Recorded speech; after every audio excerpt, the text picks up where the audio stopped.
diberikan secara hukum, dan itulah yang diminta sama Nikita Mirzani. Nikita Mirzani waktu saya besuk dia bilang, "Bang, sudah saatnya abang ajukan gugatan Wan Prestasi, sudah saatnya saya meminta perlindungan kepada Kapolri, saya meminta perlindungan kepada Jaksa Agung atas masalah yang menimpa diri saya, karena saya tidak kenal dengan yang bersangkutan. Saya tiba-tiba dihubungi dengan seseorang melalui staf saya atau Ismail Marzuki. Saya tidak kenal kepada tergugat. Itulah persoalannya. Makanya Nikita, abang ajukan gugatan Wan Prestasi, saya meminta perlindungan bang sama Kapolri, saya ingin meminta perlindungan bang kepada Jaksa Agung. Sehingga itulah mereka, karena ada bagian dari persoalan pidana, mereka kita jadikan turut tergugat supaya bisa memberikan perlindungan kepada Nikita Mirzani dalam perkara yang ada di kasus pidananya. Seperti itu. Kontrak perjanjian itu tertulis atau Bisa. Yang jelas secara hukum gugatan itu uang itu, kalau itu kan hak dia sebetulnya, karena dia diberikan sesuatu untuk melakukan sesuatu, ya. Karena itu adalah sebuah yang telah disepakati, bahkan yang menentukan pembagian penyerahan uangnya pun adalah tergugat, di mana dia membagi dua kali secara tunai 2 miliar, secara transfer 2 miliar. Dan itu mereka yang mengatur. Jadi bagaimana ada upaya-upaya yang dilakukan Nikita Mirzani? Kita nggak melakukan apa-apa, kenal juga tidak. Seperti itu. Oke, ada lagi? mungkin sedikit update Bang, ini apa kabar Bang sekarang? Baik, alhamdulillah sehat walafiat. Hari ini ulang tahun daripada Laura Mezani Mawardi. Saya ucapkan selamat ulang tahun anakku, panjang umur. Semoga kamu menjadi seseorang yang sukses lahir batin dan akan mendukung orang tuanya dan juga mendukung adik-adiknya semua, karena dia sudah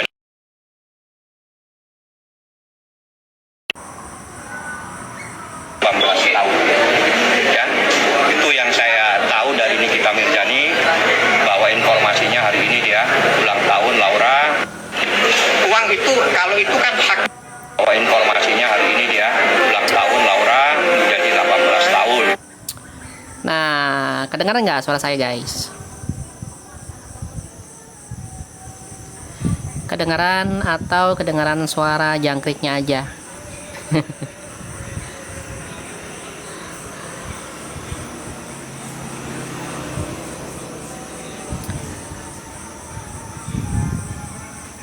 Bentar ya. Kedengaran semua. Biar aja sedikit deh, nanti juga rame sendiri.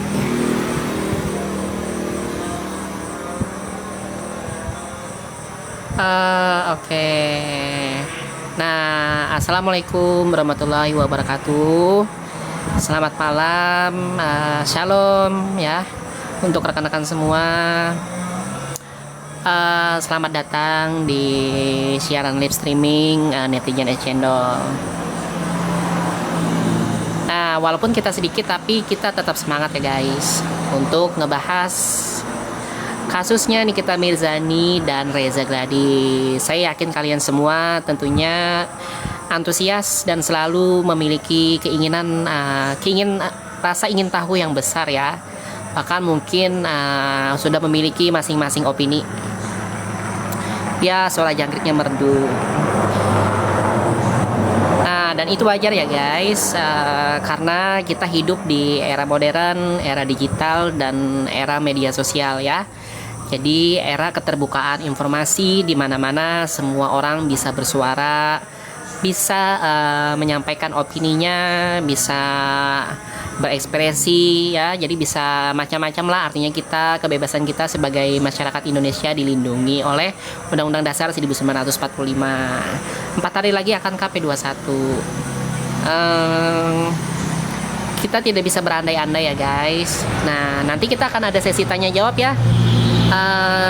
Hari ini mudah-mudahan rekan-rekan semua, teman-teman netizen yang di bawah nggak bosan ya, karena saya akan menyampaikan materi yang sedikit teoritis, tapi ini berguna bagi kita semua ya, dan masih ada korelasi dengan kasusnya Nikita Mirzani.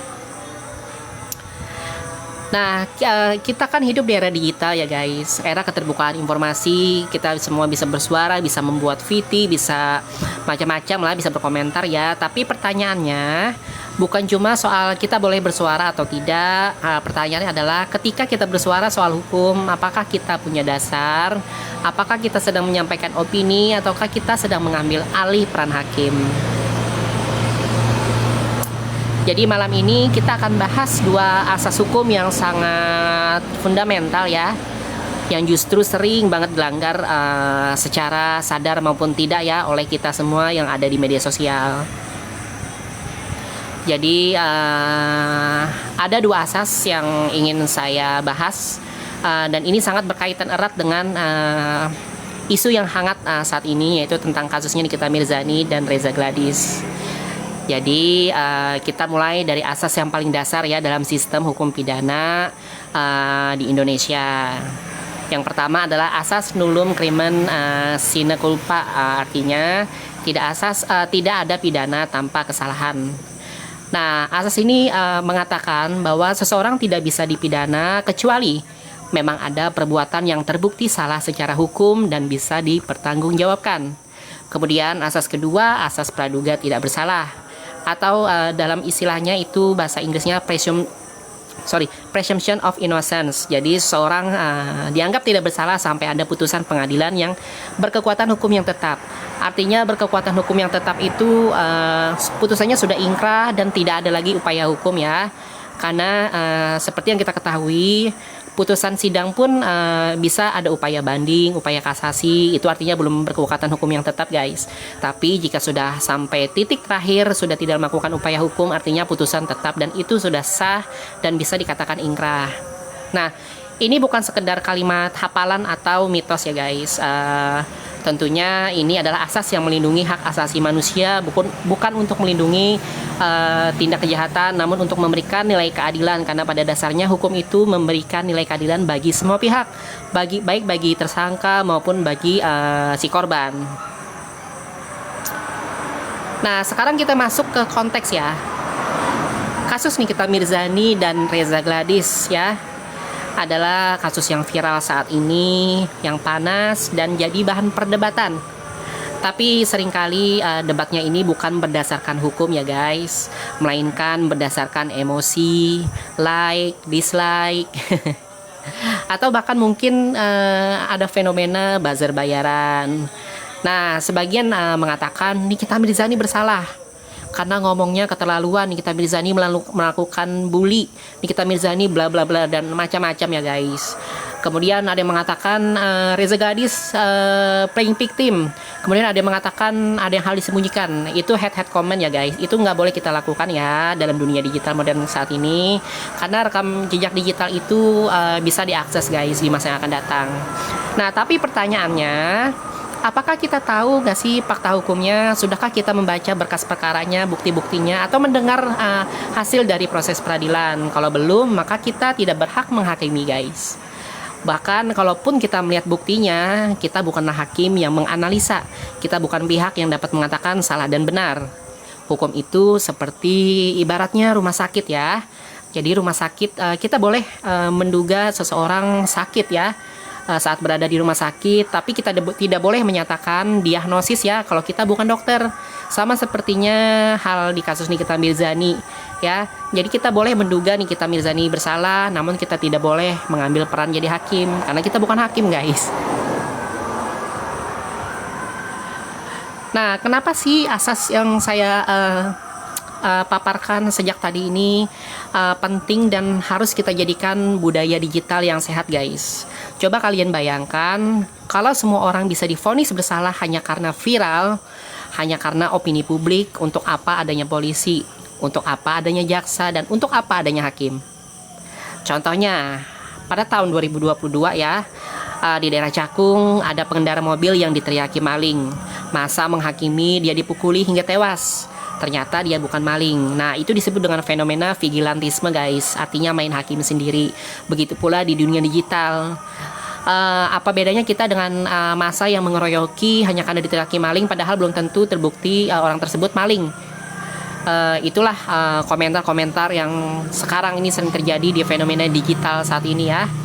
Nah, kita jangan sampai membantai karakter orang guys di kolom komentar ya, baik di media sosial apapun ya, khususnya di TikTok. Kadang kita walaupun kita tidak suka dengan seseorang, kita merasa sah untuk menyatakan dia bersalah. Itu hindari guys, kalau ini dibiarkan maka kita akan menciptakan budaya vigilantisme digital atau main hakim sendiri di dunia digital.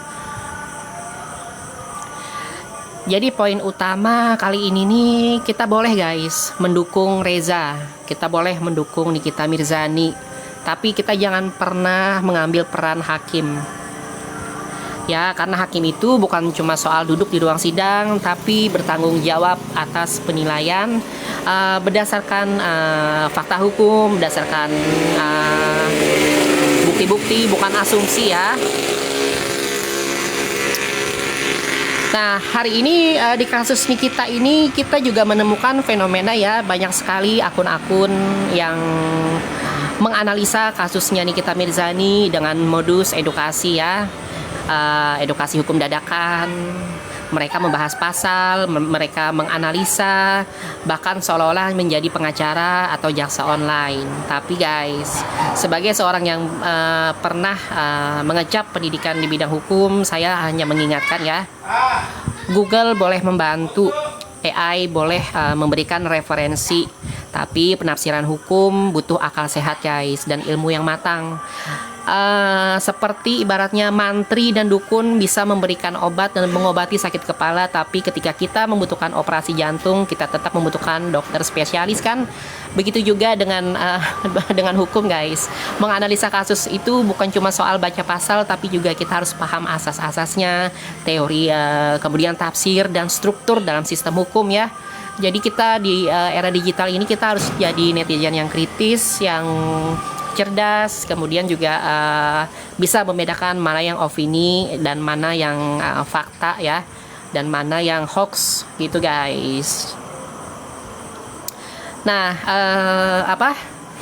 jadi teman-teman sekalian, kita kali ini bukan untuk membela ataupun menyudutkan pihak-pihak manapun ya, baik Nikita maupun Reza Gladys, tapi saya hanya mengingatkan bahwa kita semua jangan sampai kebablasan jadi netizen yang mengambil peran hakim.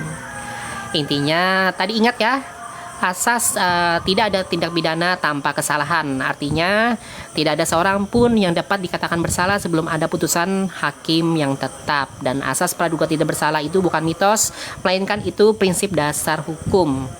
Ingat ya, dua asas tersebut adalah asas fundamental di era digital. Jangan kalian jadi netizen, tapi kalian boleh mendukung, kalian boleh memberikan opini, tapi jangan pernah mengambil peran hakim. Untuk apa negara bayar-bayar hakim kalau kita yang jadi hakim? Oke, sekarang kita tanya jawab. Sekarang saya akan jawabin dari teman-teman semua.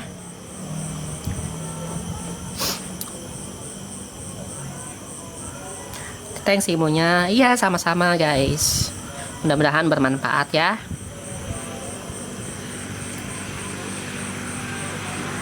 Nyambung aja ideologinya. Ya, harus nyambung nggak? Jadi kan betul kan,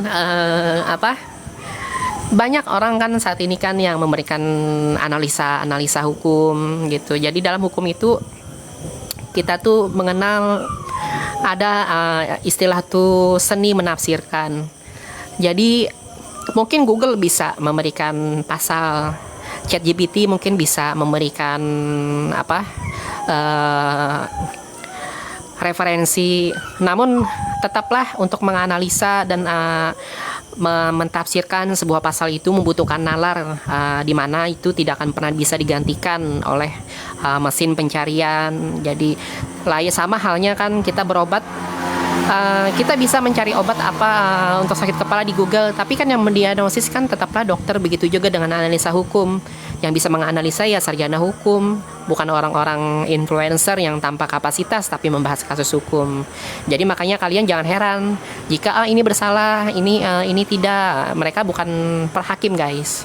Dan ini bukan hanya di kasus ini kita aja ya, tapi kita juga harus biasakan diri untuk menganut dua asas tadi yang saya katakan. Di kasus-kasus yang akan datang pun juga kita harus begitu guys. Kenapa ini penting? Karena kalau kebiasaan buruk itu kita piara, nanti kita terbiasa menjadi netizen yang toksik guys.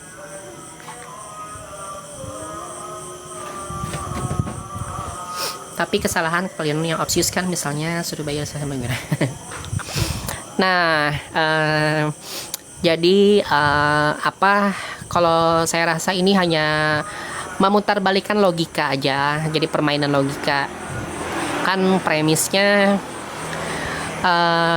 tuntutan gugatan dari si NM 100M adalah karena kerugian imaterial kan, karena ditahan dan tidak bisa mencari nafkah. Kemudian beliau menggunakan logika berbalik. Ya karena penahanan, siapa yang melakukan penahanan? Kepolisian. Kemudian siapa yang memperpanjang penahanan? Kejaksaan. Artinya ya minta ganti rugi dong sama mereka, kan logikanya begitu. Itu sebenarnya kalau pakai logika iya, tapi kan kita juga harus paham konteks ya guys. Ingat, turut tergugat dan tergugat itu memiliki peran yang berbeda ya. Jadi walaupun mereka sama-sama secara fakta ada di dalam kondisi mengetahui di dalam fakta hukum itu ada ya, tapi ingat ya, kuncinya cuma satu, tergugat adalah pihak yang diminta pertanggungjawaban, sedangkan turut tergugat adalah pihak yang bukan untuk diminta pertanggungjawaban.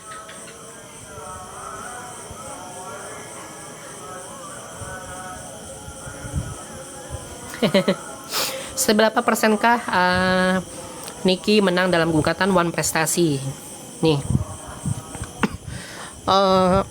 kita kalau ini guys, kalau di dalam dunia pendidikan itu dosen saya selalu mengatakan ya, makanya kan praktisi juga nggak boleh bicara harus pasti menang pasti enggak. Tapi kalau dikatakan presentasi ya oke, masuk akal lah ya, masih bisa. Kalau menurut saya 50-50 sebenarnya ya, namun apapun hasil dari sidang One Prestasi ini, terlepas menang atau tidak, saya meyakini bahwa tetap akan memiliki dampak yang positif di kasus pidana, yaitu tentang dugaan pemerasan. Kuasa hukumnya DRJ pasti paham guys, pasti paham.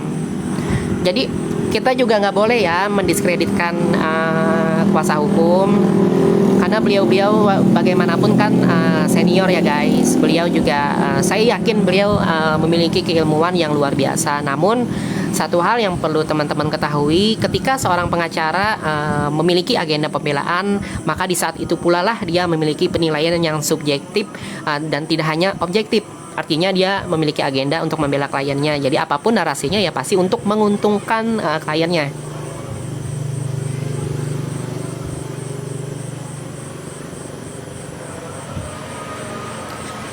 Nah, kita secara teoritis saja saya jelaskan ya, 50-50-nya miring kemana. Yang jadi permasalahan ini teman-teman nih, jangan terjebak dengan narasi-narasi yang terdengar retoris ya, tapi sebenarnya tuh jadi gini, narasi yang berkembang ini kan seolah-olah NM ini menuntut 100M kan, menuntut 4M, jadi biar dapat 104M. Tahu nggak teman-teman, sebenarnya gugatan One Prestasi ini bukanlah itu yang dicari, bukanlah duit, tapi keabsahan perjanjiannya. Ini menurut kacamata saya ya, dari perspektif hukum. Nah, kemudian kita lihat dari karena ini masuk ranah perdata, artinya kita melihat One Prestasi adalah terkait dengan janji, janji yang diingkari. Nah, kita cari dulu nih perjanjian mereka ini sah atau tidak. Nih, catat ya, ada 4 syarat sahnya perjanjian. Ya, ada 4 syaratnya sahnya perjanjian. Pertama, sepakat. Siapa yang sepakat? DRJ, DRG, dan NM. Apakah mereka sepakat atau tidak, ini masih jadi bahan perdebatan toh. Nah, kita kesampingkan dulu nomor 1 ya, karena ini debatable. Kita lihat syarat yang 2, 3, dan 4. Syarat kedua adalah cakap hukum. Apakah NM gila? Apakah NM DRG siapa? Saya ini nggak biasa nyebutnya ini guys. Apa si DRJ gila kan tidak? Apakah mereka di bawah umur kan tidak?